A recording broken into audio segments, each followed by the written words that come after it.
Porte bloquée, une chaleur palpable dans le centre commercial et bien sûr, pas de lumière. Il est 11 heures et 4 coupures d'électricité ont déjà perturbé le début de journée.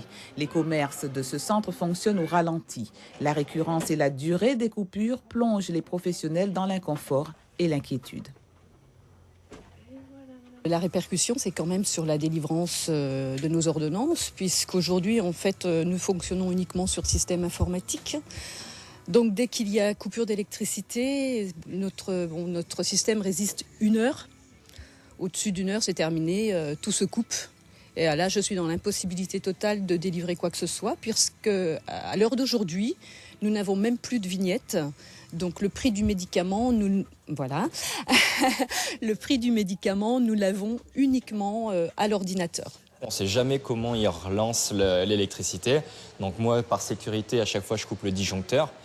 Parce que s'ils rebalancent des fréquences qui sont très hautes, on peut faire griller notre matériel informatique. Du matériel qui coûte cher et puis surtout qui est malheureusement qu'on ne trouve pas sur du local.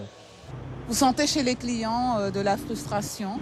Ah oui, complètement, parce que quand ils viennent et qu'on ne peut pas répondre à leurs attentes, après c'est sûr que c'est frustrant, quoi. Même pour nous, c'est frustrant. Des désagréments face auxquels la direction du centre s'avoue impuissante malgré certains aménagements.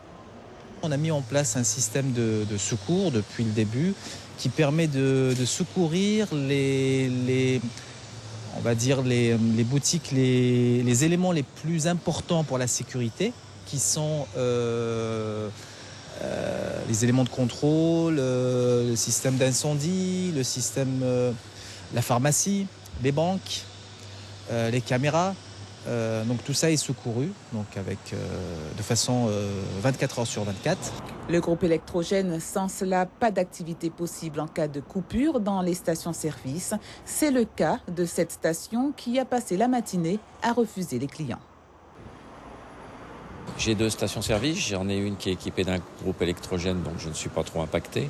Mais sur celle où je n'ai pas de groupe électrogène, eh bien, nous ne travaillons pas. Pour être tout à fait honnête, on n'est pas tellement impacté au quotidien en Guyane par les coupures d'électricité. Simplement, cette grève, effectivement, nous gêne.